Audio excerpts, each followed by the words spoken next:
RCF.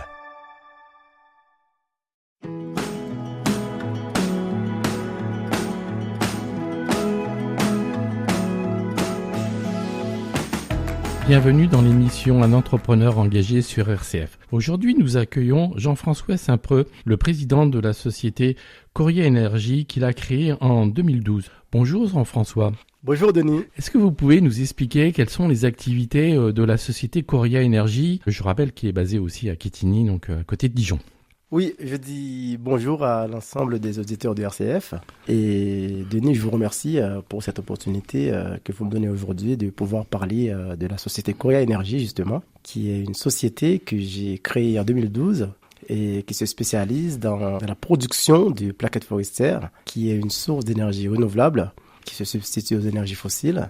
Et cette société utilise des sous-produits de l'exploitation forestière pour les transformer en énergie renouvelable. Alors justement, quand on parle de sous-produits de la gestion des forêts, vous réalisez comment cette opération de récupérer le bois? Vous travaillez avec la filière bois, avec les bûcherons, avec les groupements de forestiers. Comment vous procédez? On a comme interlocuteur l'ensemble des acteurs de la filière. Ça peut être des bûcherons, effectivement, qui sont des acteurs qui vont intervenir dans l'exploitation forestière. Nous travaillons aussi avec les gestionnaires privés et publics. Publics, c'est-à-dire l'ONF, l'Office national des forêts, et des gestionnaires privés, les cabinets d'expertise forestier. Et aussi des acteurs de la transformation du bois, les marchands de bois, les scieries. L'objectif, c'est justement de récupérer l'ensemble des déchets qui sont produits par l'exploitation forestière et l'usage du bois. Et ces déchets-là qui, dans un passé pas très lointain, restaient en forêt, parfois pourrissaient et produisaient du méthane, qui est quand même un gaz à effet de serre, et bien ces déchets-là sont aujourd'hui valorisés en énergie utile, soit pour chauffer des bâtiments publics, des hôpitaux, des écoles, soit dans l'industrie agroalimentaire et même pour produire de l'électricité. Alors justement, votre rayon de collecte, parce que je pense qu'évidemment, récupérer ce bois en forêt, le travailler et le collecter, pour que le coût soit raisonnable, vous avez quel rayon de collecte à peu près?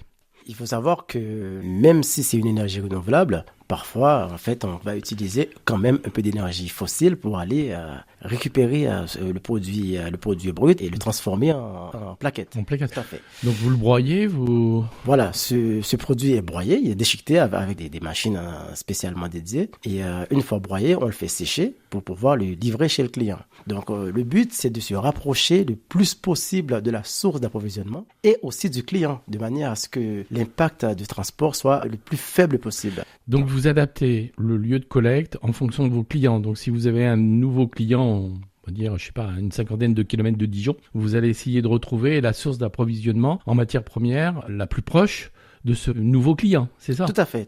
C'est exactement ce qui se fait. Donc, et aujourd'hui, nous intervenons essentiellement dans le quart nord-est de la France. Nous couvrons les régions Bourgogne-Franche-Comté, Alsace-Lorraine.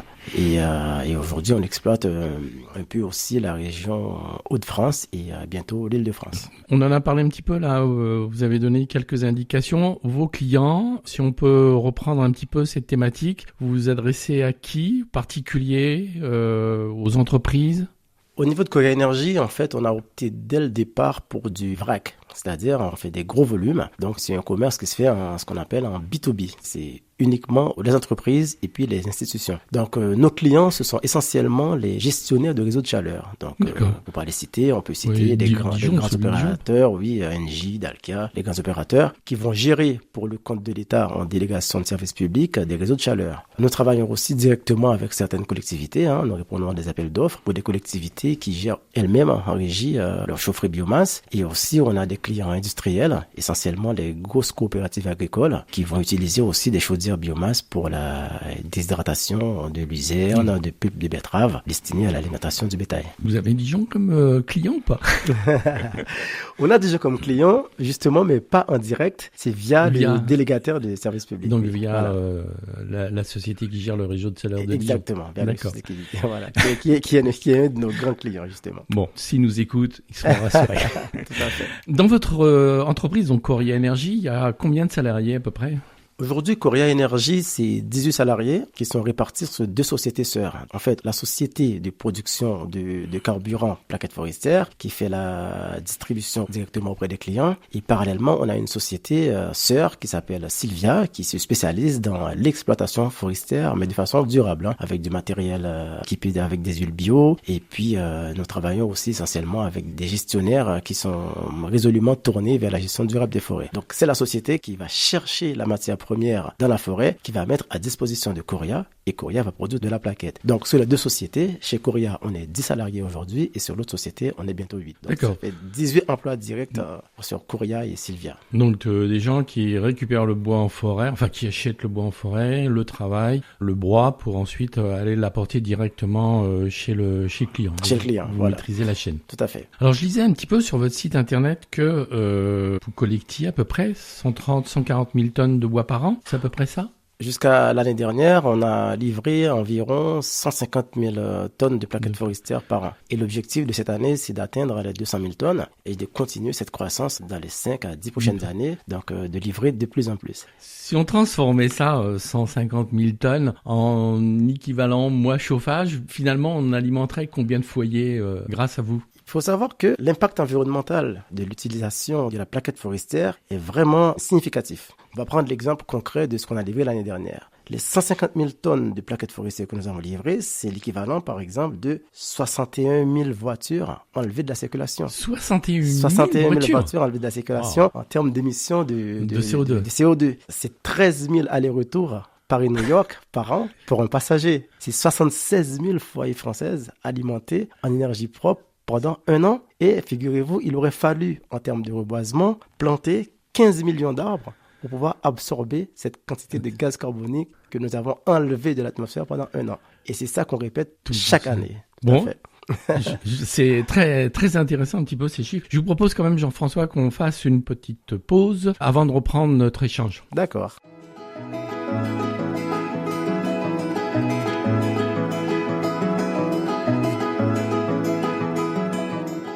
Nous allons reprendre notre échange dans l'émission Un entrepreneur engagé avec aujourd'hui comme invité Jean-François Saint-Preux, qui, je le rappelle, est le dirigeant de la société Korea Energy basée à Quetigny, à côté de Dijon, qui produit et commercialise de la plaquette forestière. Jean-François, maintenant, si on parlait un peu de l'homme qui dirige cette entreprise, quel est votre parcours? On va dire que je viens de loin. En fait, je suis originaire d'Haïti, en fait, et j'ai débarqué en France, on va dire, il y a exactement 25 ans. C'était en juillet... En 2000. En 2000, en septembre 2000, justement. Le 16 septembre 2000, j'avais bénéficié d'une bourse d'études du gouvernement français pour venir faire l'École nationale des eaux et forêts en France, suite à une sélection très rigoureuse effectuée par un expert dépêché sur place par le ministère français des Affaires étrangères. Donc, en fait, c'est arrivé en France, c'était plus une opportunité... Plus qu'une opportunité académique, c'était aussi pour moi une chance de construire un autre avenir. Parce que bon, je vous apprends rien. Haïti, c'est un pays où les choses ne sont pas toujours très faciles. Donc, avec la détermination, les débuts sont pas forcément faciles, même si on n'a pas particulièrement la barrière de la langue. Mais il y a la barrière culturelle, la façon de parler, les accents, les nouvelles mœurs. Il a fallu en même temps tout de suite rentrer dans les études et parallèlement faire face à tout ça et l'éloignement familial. Mais justement, tout ça m'a donné une force qui m'a toujours poussé à aller vers l'avant et d'être très résilient dans toutes circonstances. Donc après ces études d'ingénieur forestier, vous avez décidé de rester en France, directement de partir sur la création d'entreprises, ou vous êtes passé avant dans des entreprises pour avoir une petite expérience professionnelle? Ça n'a pas été un parcours linéaire. Donc, dites-nous tout.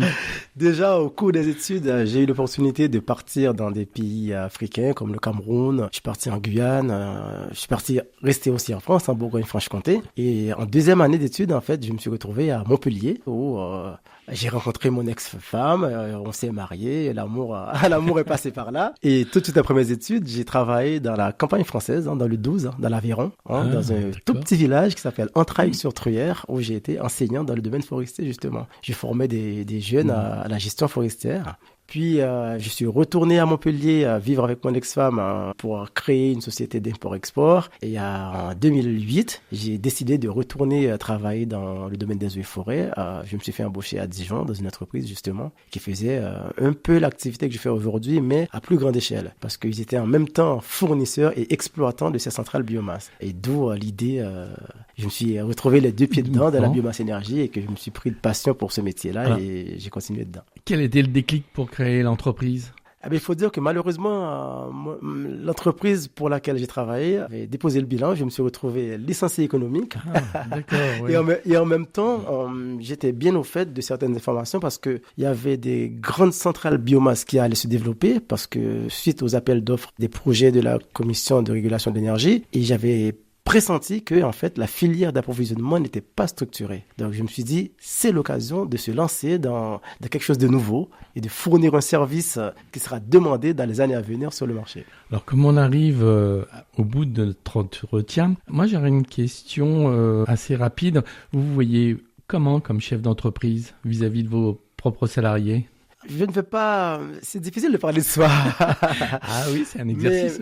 Mais aujourd'hui, c'est vrai qu'une de mes plus grandes satisfactions, c'est d'entendre certains salariés entre eux parler et dire que pour rien au monde, ils iraient travailler ailleurs. C'est-à-dire, c'est réussir à faire adhérer ces salariés à un projet, c'est réussir à leur donner un environnement de travail qui les valorise. Et ça, c'est une très grande satisfaction. Alors, dernière question, avec une réponse assez courte. Jean-François, si c'était à refaire ? Absolument. Ça donne du sens à sa vie. C'est quand même, il y a une grande satisfaction profonde de voir transformer un rêve en réalité et d'avoir un impact vraiment positif sur le monde qui nous entoure. Et quand on vient de très loin, comme moi, c'est extrêmement gratifiant quand on arrive dans un pays développé comme la France et on a cette opportunité de faire profiter le pays qui nous a accueillis, de participer activement à la transition écologique dans le pays qui nous a accueillis, qui nous a donné cette opportunité-là. Effectivement, oui. Jean-François, je vous remercie de cet échange. Donc aujourd'hui, sur RCF, nous avons accueilli Jean-François Saint-Preux, le dirigeant de la société Courrier Énergie, spécialisée dans la plaquette forestière. Merci, bonne continuation à vous Jean-François. Et merci à vous aussi, à bientôt.